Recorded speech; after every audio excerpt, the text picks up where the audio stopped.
Hey, Pastor Kyle here, checking in at the end of the week because I wanted to give a quick recap of where we've been in Genesis and where we're going.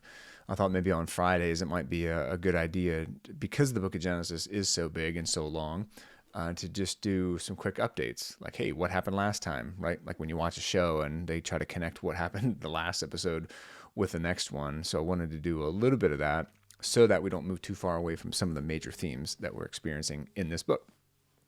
So the first is, of course, the introductory statement, in the beginning, God, or in Hebrew, in the beginning, Elohim. And that's saying something about God because it's setting him above and beyond all the other Elohim, all the other spiritual influences that are out there, everything else that's created in the spiritual world. God is the Elohim of Elohim, and he is the uncreated one. He is the one before everything, and he's the one that brings everything into existence from nothing. That's the creation from nothing doctrine that we have, and that shows God's power. It shows his intent. A guiding theme for these opening verses in Genesis for us has been that creation narrative isn't about creation, it's about the creator, right? That's what we want to keep our eyes on, is that there's a lot of details we can get bogged down in, or we can step back and say, you know what? Creation is absolutely about the creator. Like, that's what we need to be getting. That's what's being said here in grand fashion.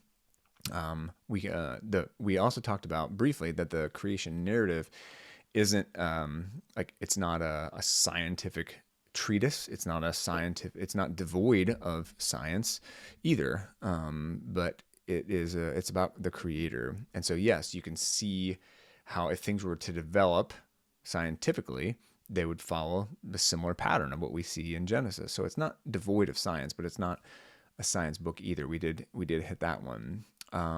Let's see here. I got some things jotted down. Oh, the water and sea creatures one. So I wanted to just hit that in case you didn't see our last video. What's cool about water and sea creatures is what they represent. In that culture that God was speaking into, water and the sea creatures were like mythical characters. They were characters in some cultures in that time that they had a lot of deity associated to these different things of the ocean, of these sea creatures. And God is simply saying these are just created things, because they represented chaos.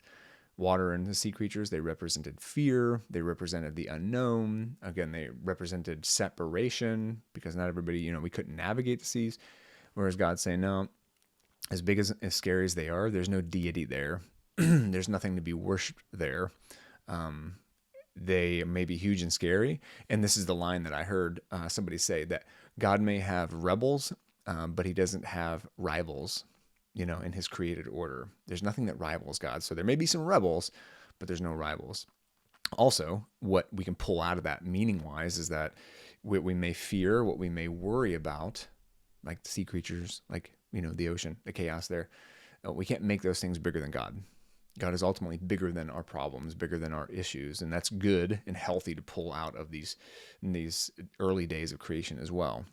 All right. And then where we're going to be this Sunday, Genesis 1:26 through 31, is all this creation was leading somewhere. It had a purpose. And that's where we're going to be going this Sunday, is we're going to connect all of what we've heard so far in the creation days to where it was all headed, right? To the climax of the story. So join us this Sunday to hear the rest of the creation days and what they're all about and what it means for you and the life you live day to day. All right. We'll see you then.